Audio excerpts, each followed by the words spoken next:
Welcome back, my friends, to another episode of Can You Force It? Sorry, had to play with the toy again. Today's episode is going to be about Animaniacs. Now, I know there's a patch coming, and I looked at the patch, and it doesn't appear that it's going to change this build. The biggest change I see coming up for the next patch is the fact that you're going to be able to roll hero augments multiple times. So you're not going to have as much risk of a hero augment coming along and blowing something you're trying to force, which was probably the thing that was making forcing builds more difficult this season than it was before. Another quick word about process. The way we do this, we play 5 games in a row, take the average placement, and that gives you an idea of how forcible the build is. Anything below 4 means it's forcible. The closer you get to 1, obviously, the more forcible it is. Animaniacs is my name for a build that involves Anima Squad and Pranksters. Usually I go with 5 Anima Squad, 3 Pranksters, and then a Flex Champion. If I happen to get a heart, I will push it to 7 Anima Squad and the 3 Pranksters. Key items for Jinx: Rage Blade, Static Shiv, Spear of Sojin, and we'll get into Misfortune after we do this first augment. First augment, nothing here that really works with Anima Squad. Here, either Ascension or Jeweled Lotus will work. I grabbed the Jeweled Lotus, and that's because Misfortune does AP damage. Speaking of Misfortune, what you want to get on her is going to be very similar to what you want to get on Jinx. You're looking for Rage Blade to speed up her attack, a Spear of Sojin so she's casting more often, and then a damage amplifier. And with her being buffed in the sense of how she attacks, nerfed with the amount of damage she does, it still works out pretty evenly and she does pretty well.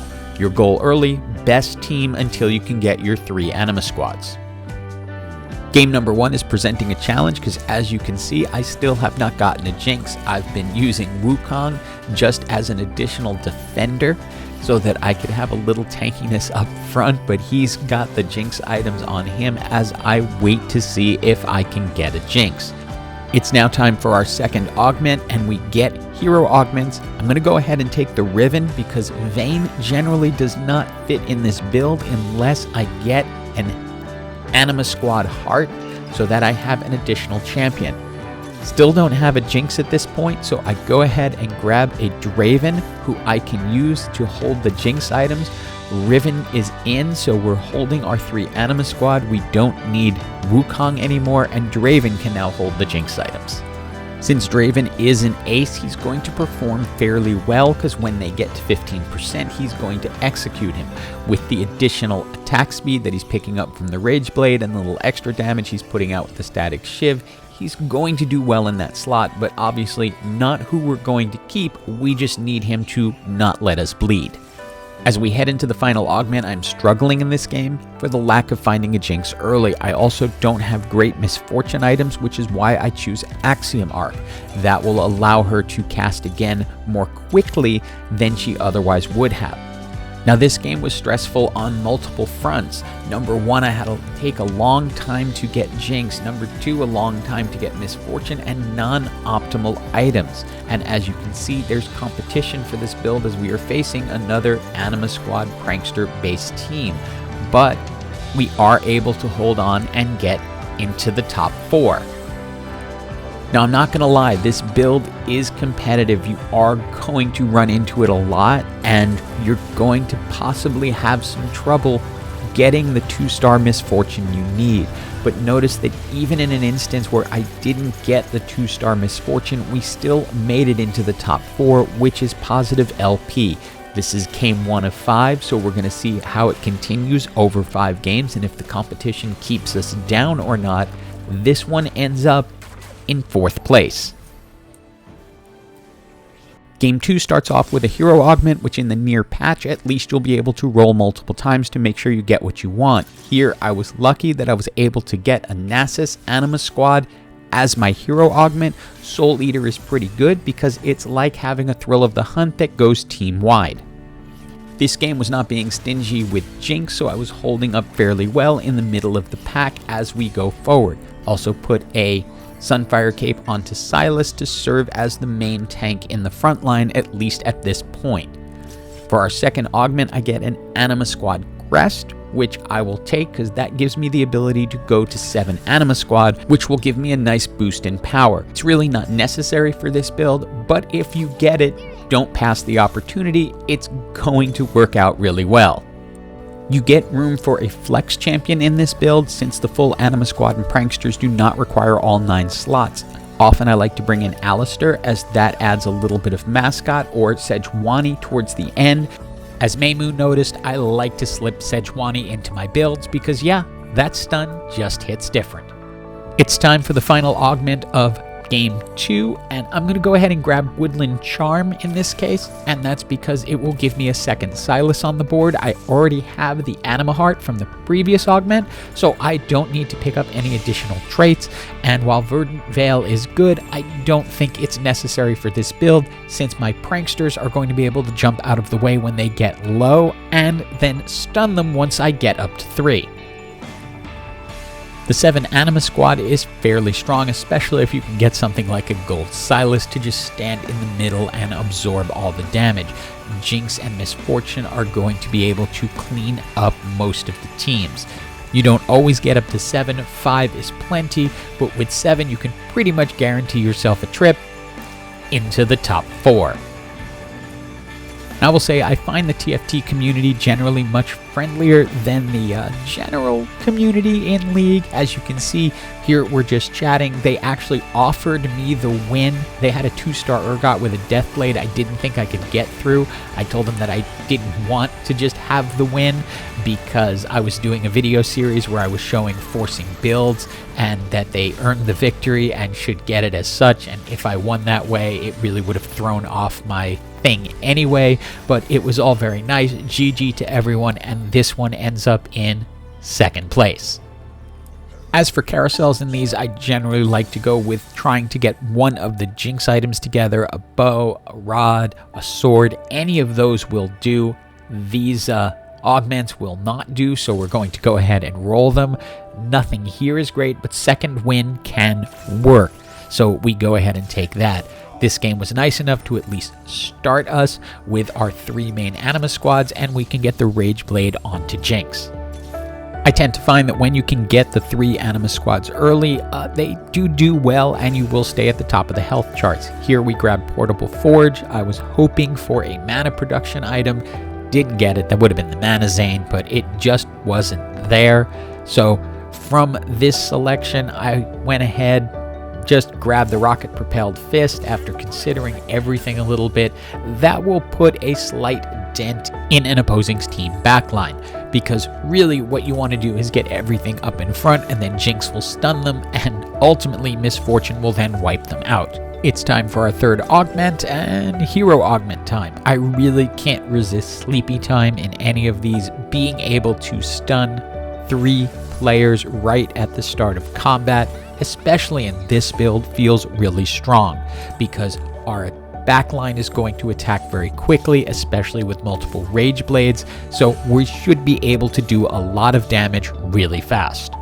Now 5 Anima Squad with a 2-star Misfortune is really strong, but remember how last game I had mentioned how it was the 2-star Urgot that really sealed it for them? Well, this time I managed to get a 2-star Urgot with a Deathblade.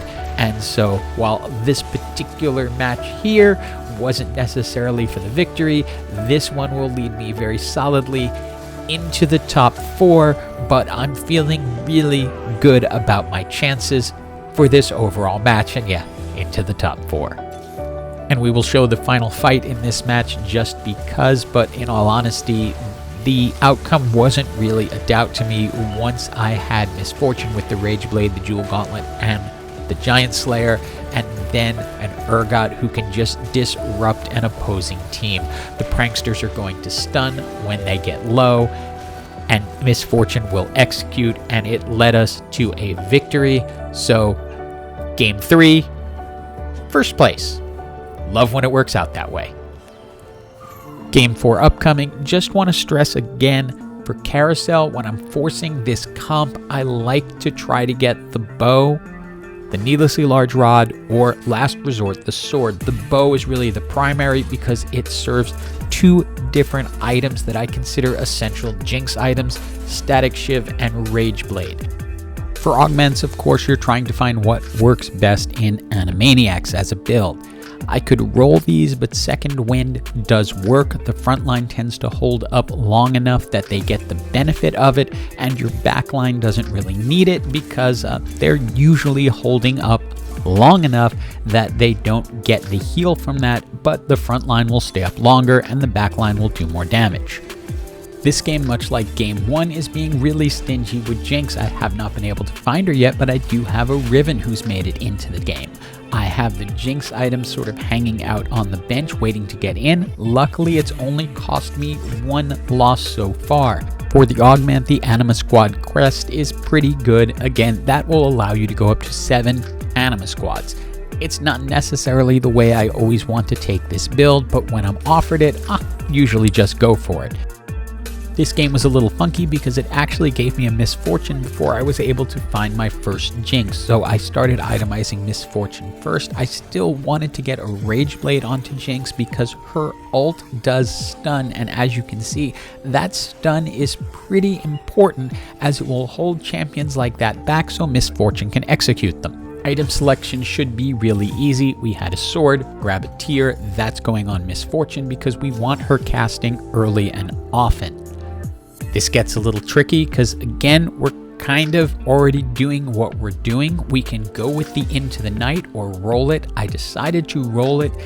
Really, the only choice is the Triumphant Return. That was a big risk because it was essentially possible we didn't get anything that matched. The odds are you will this late in the game.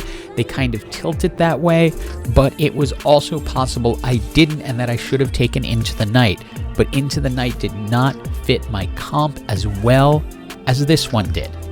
And just a word about positioning as we prepare for the final fight of this match. It came down to a 1v1. I like to surround misfortune with my pranksters, and that's because the pranksters are going to leave a target dummy that is going to stun their opponents. That can buy misfortune valuable seconds she needs in order to cast additional times. You can also see why I often like to have Sejuani on my team because, yeah, that stun just hits right, and in this case, took us down long enough so that the other team could end up with first place, but GG, second place for game number 4. It's time for the final match and the first augment of that match.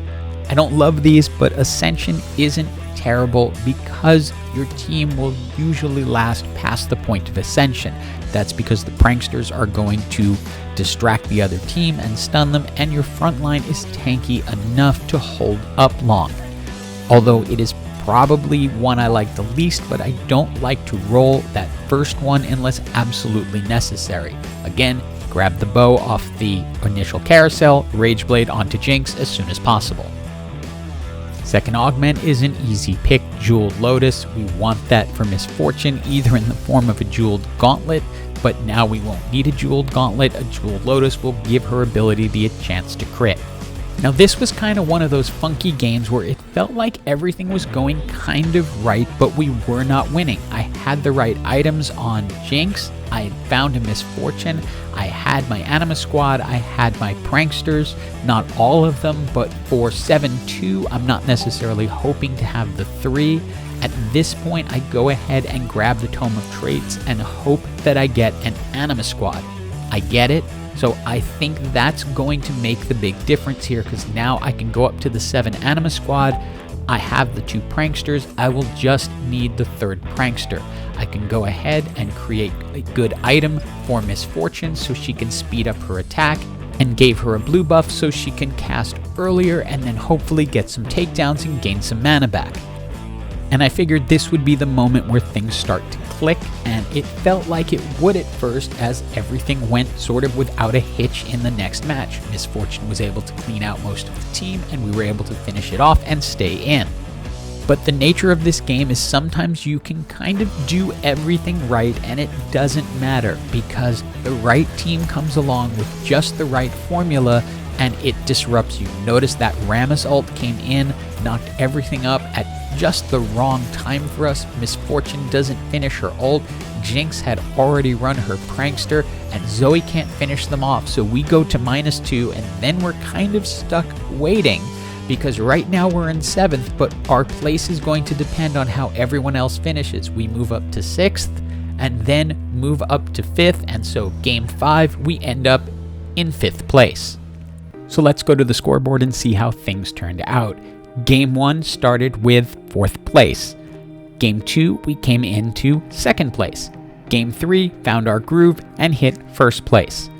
Game 4, fell back a little bit, but still respectable, 2nd place.